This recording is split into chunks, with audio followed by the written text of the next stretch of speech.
42 elite alien warriors entered a survival trial with weapons designed to destroy cities. Only one participant understood the trial was never about fighting, and that mistake cost everyone else. Look, I have been an observer at the Galactic Military Academy for 16 cycles now, and I have seen some truly spectacular failures. I have watched cadets from 73 different species try, and often fail to complete the 7-day trial. The Crimson Wastes do not care about your family lineage, your combat scores, or how many push-ups you can do in zero gravity. The Wastes care about one thing, and one thing only: can you survive? The survival trial is not some gentle camping trip where you roast protein cubes over a fire and sing songs about your homeworld. No, no, no. This is the final test before graduation, the ultimate qualifier that separates the actual soldiers from the ones who just look good in a uniform. 7 days, 168 hours, in a desert that regularly hits 50 degrees Celsius during the day and drops to freezing at night, with predators, with sandstorms, with exactly zero sympathy from the universe. The statistics are, let us say, not encouraging. 40% of cadets require medical evacuation before day 4. 20% more quit voluntarily, usually while weeping or vomiting. Sometimes both simultaneously. The remaining 40% actually finish, though many of them finish on stretchers, babbling incoherently about sand demons and heat mirages that may or may not have been real. This year we had 42 cadets registered for the trial. 42 of the most aggressive, most trained, most decorated military candidates the galaxy had to offer. Warriors from species that had conquered entire star systems, tacticians who had won simulated battles against impossible odds, survivors who had already passed 24 brutal qualification tests just to get here. Every single one of them arrived at the drop zone with enough weaponry to start a small war. Plasma blades, energy rifles, sonic disruptors, molecular nets, shock batons, you name it. They came prepared to fight, to dominate, to prove that they were the apex predator in this miserable stretch of red dirt and broken rocks. And then there was the human. Let me introduce you to the favorites, the ones everyone expected to dominate this trial. First we had Texral, a Saurian from the Kepler Reach, 7 feet of scaled muscle, with reflexes that could snatch a plasma bolt out of the air. Well, theoretically, I have never actually seen anyone do that, but Texral certainly talked like he could. He carried twin plasma blades that could cut through reinforced steel, and his strategy was beautifully simple: kill everything that moves, establish dominance, become the apex predator. Subtle as a meteor strike, but effective in its own way. Then there was Vorn, an Arthurian whose species had been waging successful tactical campaigns since before humans discovered fire. 6 legs, compound eyes that could see in 17 different spectrums, and a brain that processed strategic scenarios faster than most computers. He brought energy spears, collapsible shields, and enough tactical gear to outfit a small platoon. His plan involved securing high ground, rationing supplies with mathematical precision, and outlasting everyone through superior planning. On paper, it was flawless. Kisara represented the crystalline collective, and she was possibly the most terrifying cadet in the group. Her species could survive in vacuum, withstand radiation that would liquefy most organic life, and regenerate from injuries that would kill anything else. She carried sonic disruptors that could shatter bone and rupture organs from 30 meters away. Her strategy was endurance through sheer biological superiority. Why worry about the environment when your body was essentially a living weapon system? The others were equally impressive. Dronak, obsidian brute with armor plating and concussion hammers. Sela, a winged scout with aerial advantage and precision rifles. Korvax, a mist shade who could become nearly invisible and carried enough toxins to poison a water treatment facility. Every single one of them was a walking arsenal, a graduate-level thesis on how to survive through violence and superior firepower. And then, as I mentioned, there was the human. Lieutenant Jennifer Reeves stood 5 feet and 6 inches tall. She weighed maybe 60 kilograms soaking wet. She had brown hair tied back in a practical knot, brown eyes that looked perpetually tired, and the kind of unremarkable face that you would forget 5 minutes after meeting her. When the equipment inspectors checked her loadout, they actually laughed. No plasma weapons, no energy shields, no molecular nets or shock batons or anything that could reasonably be called a weapon. She had a survival pack, a water filtration system, a solar blanket, nutrition bars that looked like compressed sadness, a basic first aid kit, a hat, an actual physical hat made of fabric. The other cadets looked at her like she had arrived naked. Thexrala made a joke about humans bringing a picnic to a war. Juan calculated her survival odds at approximately 4%. Thexrala did not even acknowledge her existence. Jennifer just smiled, adjusted her pack, and checked her canteen. We should have paid more attention to that canteen. The dropships deposited all 42 cadets at dawn, spreading them across a 20-kilometer zone in the Crimson Wastes. The temperature was already climbing toward 40 degrees Celsius, and the red sand stretched endlessly in every direction, broken only by rock formations that looked like the planet's skeletal remains. And oh, did those cadets hit the ground running. Thexral burst from his drop pod like he was personally offended by the desert's existence. Within the first hour he had tracked down one of the local predators, a sand viper about 3 meters long with fangs that dripped paralytic venom. Did he avoid it? Did he go around it? Of course not. He killed it with his plasma blades, roared his victory to the empty sky, and proceeded to drag the corpse back to his camp as a trophy, because nothing says tactical survival like wasting energy on a dominance display that literally no one except our monitoring satellites could see. By midday he had killed 2 more vipers and something called a ridge stalker, which was essentially a 6-legged nightmare with too many teeth. He was establishing his territory, making it clear that he was the biggest threat in his sector. His scales gleamed with sweat, and his breathing was already labored, but he looked absolutely thrilled with himself. Gorn, meanwhile, executed his strategy with characteristic precision. He immediately headed for the highest rock formation in his zone, a jagged spire that rose about 40 meters above the desert floor. The climb took him 3 hours in the blazing heat, but he made it. He set up his tactical position with his shields and spears arranged in defensive configurations, his scanning equipment monitoring everything within a 5-kilometer radius. From up there he could see everything. Absolutely everything. Except, water. There was no water up there, but I am sure he had calculated for that. Probably. Kasara did something equally predictable. She marched straight into the deepest, hottest part of her sector, found a cluster of thermal vents that would bake most species alive and set up camp right there. She used her sonic disruptors to collapse some rocks into a defensive perimeter, creating a fortress that broadcast a simple message: stay away or get shattered. Her crystalline body actually seemed to glow brighter in the heat, absorbing the thermal energy. She looked utterly in her element, which I suppose she was. The other cadets followed similar patterns. Drunek smashed his way through obstacles, creating a path of destruction. Sela took to the air, scouting and establishing aerial supremacy. Korvax disappeared into the shadows between rocks, becoming a ghost. Everyone was fighting, claiming, dominating, proving themselves against the environment and each other. And Jennifer? Jennifer walked. Just walked. Not running, not charging, not making any dramatic statements to the universe. She walked at a steady, boring, absolutely pedestrian pace toward a shallow canyon about 2 kilometers from her drop point. She found a small seep spring, the kind that barely qualified as water, more like damp sand that occasionally admitted to being liquid. She tested it with her filtration system, filled her canteen and drank slowly. Then she found an overhang, a pathetic little cave that barely provided shade, and she set up her solar blanket to create more shade. She ate 1 nutrition bar. She sat down, and she waited. I remember thinking, this is going to be the shortest trial participation in Academy history. The human would be begging for extraction by sunset. Spoiler alert. I was wrong. Day 2 arrived with all the mercy of a plasma burn to the face. The temperature spiked to 52 degrees Celsius by noon, and the Crimson Waste decided to remind everyone why they had that lovely name. A sandstorm rolled through the northern sectors, turning the air into a horizontal cheese grater that stripped paint off our monitoring drones. Axrel woke up sore.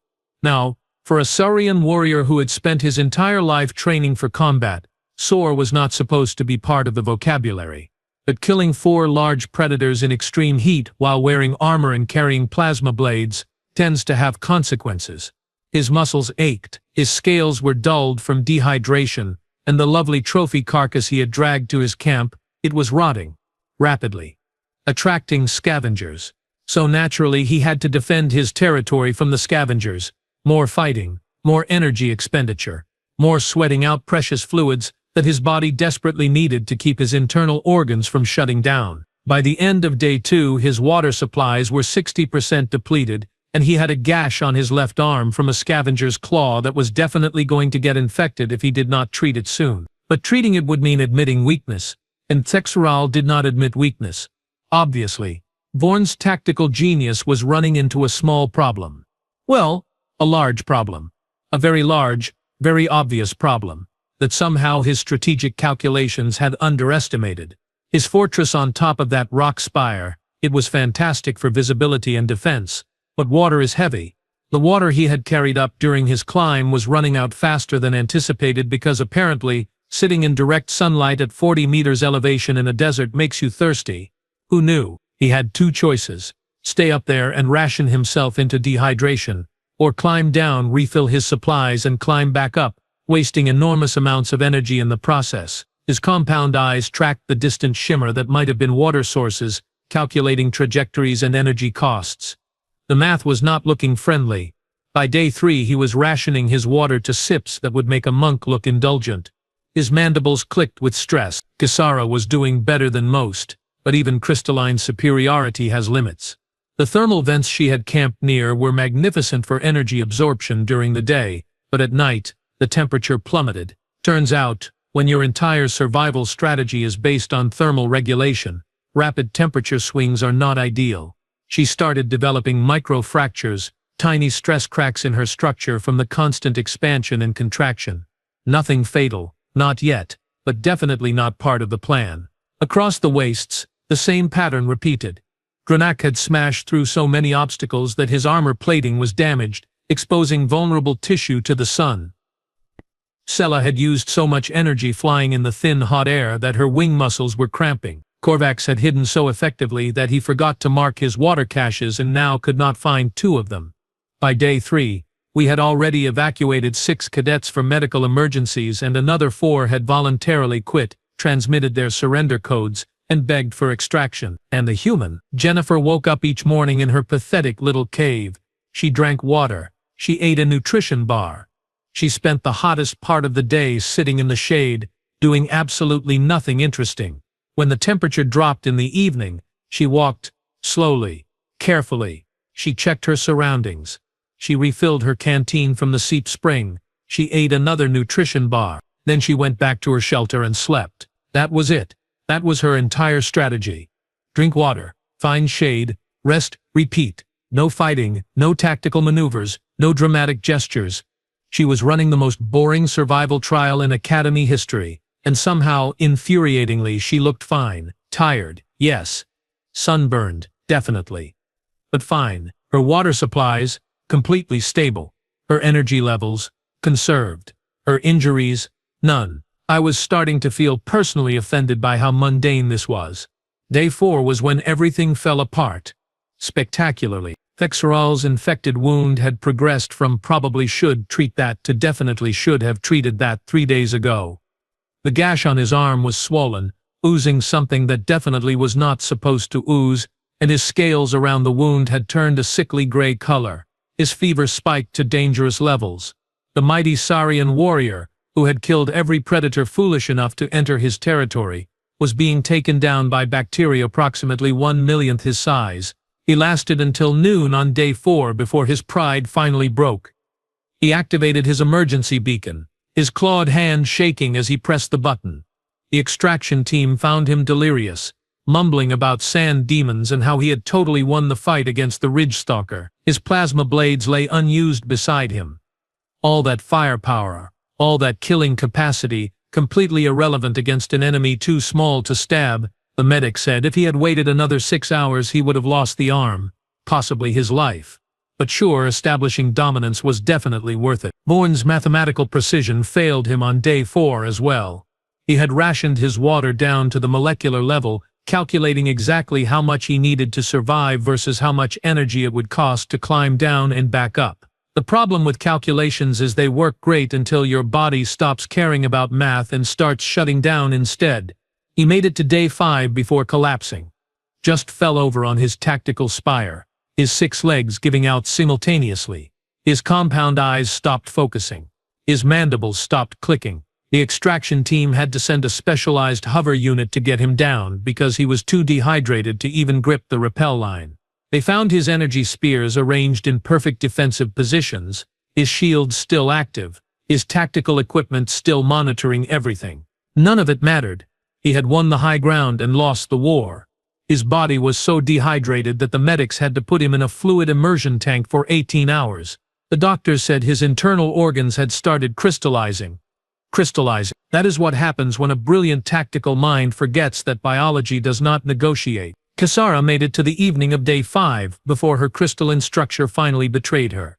The micro-fractures from the thermal stress had been spreading, tiny cracks spiderwebbing through her body. She had ignored them, trusting in her species' legendary durability and regeneration. That trust was misplaced. During the temperature drop on the 5th night, which plunged from 48 degrees to near freezing in under 3 hours, her structure could not handle the stress anymore. She did not shatter dramatically. It was worse. She just started cracking, slowly, pieces of her literally falling off. A finger here, a chunk of her shoulder there. Her sonic disruptors lay on the ground, fully charged and completely useless against an enemy that was just physics and chemistry doing their thing. She transmitted her emergency code at 0300 hours, her voice distorted through her damaged vocal structure. The extraction team said she was crying, which was remarkable because no one had ever documented a crystalline collective member crying before. Apparently, even living weapon systems have breaking points. By the end of day 5, 31 cadets were out. 31. Some evacuated for medical emergencies. Some quit voluntarily. Some were pulled out by instructors who decided that watching a cadet die for a training exercise was poor publicity. The favorites had fallen. The warriors had been defeated. The tactical geniuses had been outsmarted by a desert that did not care about their strategy. Drunak's armor had failed, and the sun had given him burns that would scar for life. Sela had torn both wing muscles and could not fly anymore. Korvax had become so disoriented from dehydration that he had walked in circles for 6 hours before collapsing. The weapons, the tech, the biological superiority, none of it had mattered. And Jennifer? She woke up on day 5, drank water, ate a nutrition bar, sat in her shade during the hot hours, walked in the evening, refilled her canteen, ate another nutrition bar, checked her supplies, rested. Her pack was lighter now, sure. Her nutrition bars were running low. She had a sunburn that looked painful. Her lips were chapped. She moved slower, more carefully, but she was functional, coherent, hydrated. While warriors with plasma blades were being evacuated on stretchers, the human with a hat and a canteen was still walking. I stopped finding it boring around day 4. By day 5, I was starting to suspect we had completely misunderstood what strength actually meant. Day 6 began with only 3 cadets remaining in the Crimson Wastes. 3 out of 42 of the most elite military candidates in the galaxy. The oddsmakers had not even bothered calculating scenarios this unlikely. The 2 non-human survivors were Quelix, a thermal adapted from the Scorch Worlds, and Rintha, an aquatic breather who had modified breathing apparatus and ridiculous endurance stats. Both of them had survived through sheer biological advantage, and, it must be said, generous amounts of stubbornness. They had watched the favorites fall. They had seen the mighty humbled. And now, with victory within reach, they both made the same critical mistake. They got ambitious. Quelix decided that simply surviving was not enough. No, he needed to prove he had dominated the trial. So, on day 6, with maybe 30 hours left before extraction, he decided to summit the highest peak in his sector, a completely unnecessary climb that would accomplish nothing except bragging rights. His thermal-adapted biology meant the heat did not bother him, which apparently made him forget that climbing a mountain still requires energy, water, and functioning muscles. He made it halfway up before his leg cramped. Not a gentle cramp. A full muscle seizure that locked his entire leg rigid. He clung to the rock face, unable to move up or down, his water supply 200 meters below in his abandoned camp. He hung there for 4 hours, his fingers slowly losing grip before he finally activated his emergency beacon. The extraction team found him whimpering. The thermal adapted who had mocked Jennifer's cautious approach was crying like a cadet on his first day. They had to airlift him off the mountain. His fingernails had torn off from gripping the rocks. All for a summit that meant absolutely nothing. Rintha's failure was somehow even more ridiculous. She had been doing well, conserving energy, staying near water sources, playing it smart. But on day 6, she encountered another Cadets' abandoned camp. Inside, she found weapons, beautiful, powerful, unused weapons that some failed cadet had left behind, and she could not resist. She spent 6 hours, 6 precious hours, attempting to master an energy rifle she had never trained with. Why? Because she wanted to finish the trial looking like a warrior, not a survivor. She wanted the glory shot, the dramatic finish. She burned through her remaining energy reserves, playing with a weapon she did not need, in heat that was actively trying to kill her, with less than a day remaining. By evening she collapsed from heat exhaustion. Just fell over, her modified breathing apparatus wheezing. She never even fired the rifle. The extraction team found her unconscious, the weapon lying beside her fully charged and completely pointless. And then there was one. Jennifer walked through day 6 like she had walked through every other day. Water, nutrition bar, shade, rest, walk, refill, eat, sleep. The monitoring instructors were gathered around the screens now, all of them watching this unremarkable human do unremarkable things in the most remarkable way possible. Commander Zara, a veteran observer who had supervised 60 trials, kept replaying Jennifer's footage. "She has not done anything impressive," he muttered. "Not one single impressive thing." "Exactly," replied Instructor Vess, her tentacles twitching with something that might have been admiration. "She has not done anything stupid either. Not once. Do you understand how difficult that is?" We watched Jennifer check her canteen for the 100th time. We watched her adjust her hat. We watched her find a shaded spot and simply sit there, breathing steadily, her eyes half closed. She looked exhausted.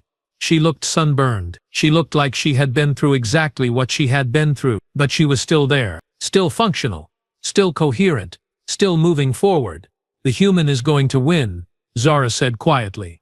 "With a hat and a water filter, she is going to beat 41 cadets who brought enough firepower to level a city." Nobody argued with him. Day 7, the final day. 168 hours reduced to their last few moments. Jennifer woke up in her shelter at dawn, same as every other morning. She drank water, she ate her second-to-last nutrition bar, chewing slowly, methodically. She packed her gear with the same careful attention she had shown every single day. Nothing rushed, nothing frantic, just the steady, boring process of someone who had done this exact routine 6 times already and saw no reason to change it now. The extraction point was 8 kilometers away. She had mapped the route 3 days ago, noting shade sources and the one water seep along the path.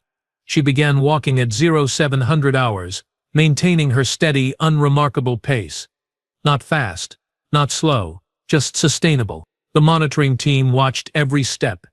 We had multiple satellites tracking her, medical sensors monitoring her vital signs, drones recording from 6 different angles. The most watched cadet in Academy history, and she was just walking, 1 foot in front of the other, breathing, sweating, continuing. She stopped twice. Once to drink water and rest in the shadow of a rock formation. Once to refill her canteen at the seep spring she had marked. Both stops were brief, efficient. She checked her navigation unit, confirmed her heading, and kept moving. At 1430 hours she crested the final ridge and saw the extraction point below. A flat zone marked with beacon pylons, shimmering in the heat. She paused for maybe 10 seconds, looking at it. Then she walked down the slope, her boots crunching on red sand and broken rock. She reached the extraction zone at 1507 hours. 53 hours before the deadline, she stepped across the boundary line, set down her pack, and sat down hard on the ground. Her shoulders slumped, her head dropped forward. For the first time in 7 days, she stopped moving with purpose and just collapsed into exhausted relief. The extraction shuttle arrived 12 minutes later. Commander Zara himself was aboard, along with a full medical team expecting to scrape another broken cadet off the desert floor. They found Jennifer sitting cross-legged, drinking the last of her water, her hat pulled low against the sun. "Lieutenant Reeves," Zara said, his translation device making his voice sound formal and slightly confused. "How are you feeling?" "Tired, sir," she replied. Her voice was hoarse from 7 days of dry air, but steady, thirsty, ready for a real meal. "But I am good. The medical team scanned her. Dehydrated. Yes, but within acceptable parameters. Sunburned. Definitely. Minor muscle fatigue. Chapped lips. Some blisters on her feet. All things considered, she was in better condition than cadets who had quit on day 2. They loaded her onto the shuttle. As it lifted off, Jara pulled up the comparison files. Images of the other cadets at extraction. Thixral delirious with fever. Vorn's crystallized organs. Kasrara literally falling apart. Quelix with torn fingernails.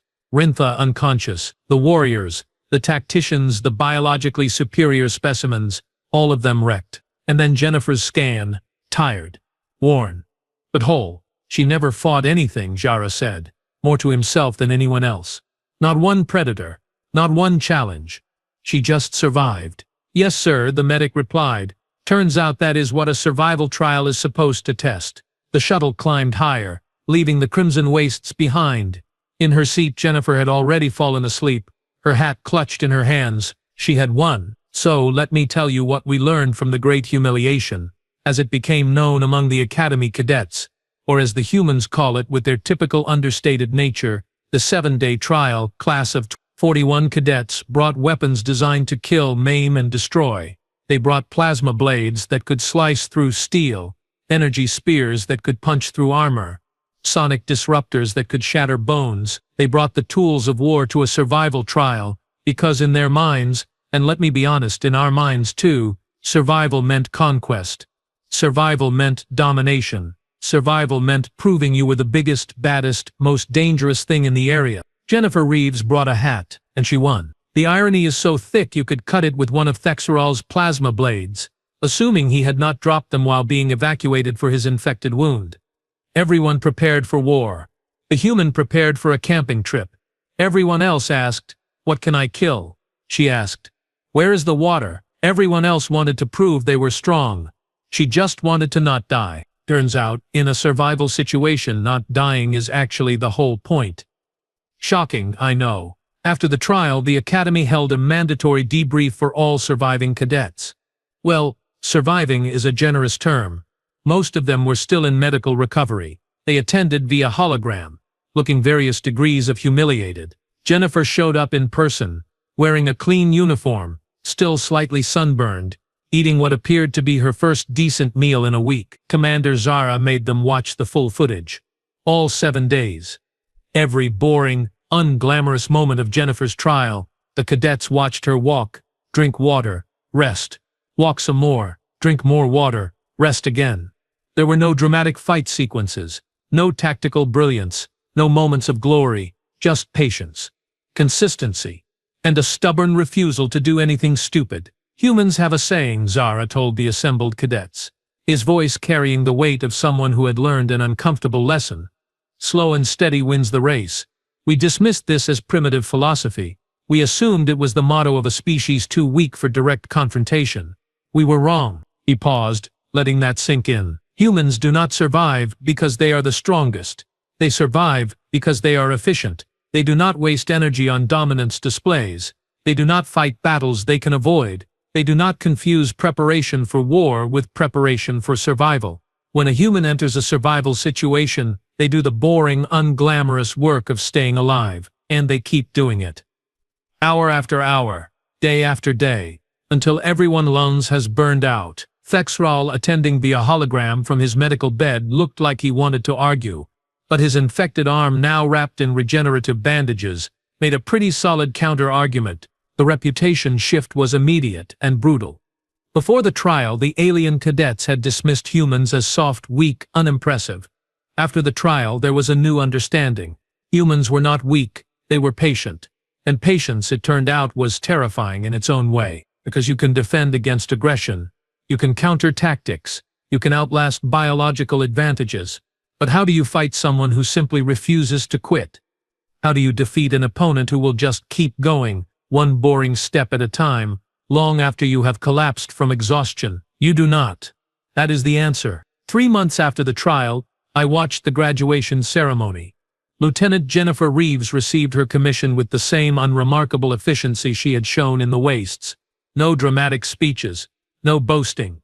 She just accepted her rank, nodded politely, and walked off the stage. And somewhere in the audience, 41 other cadets, the ones who had survived their own trials or retaken them later, watched her with newfound respect. The human who had brought a hat to a battle and won by refusing to fight. I have been an observer at the Galactic Military Academy for 16 cycles. I have seen spectacular failures and impressive victories, but I have never seen anyone win so completely by doing so little. Humans. They will bore you to death, and then outlive you out of sheer spite. Respect. The trial did not fail the strongest candidates. It exposed how easily competence collapses when effort is wasted on proving dominance instead of managing limits. Survival favored the one participant who treated energy, water, and time as non-renewable resources rather than tools for display.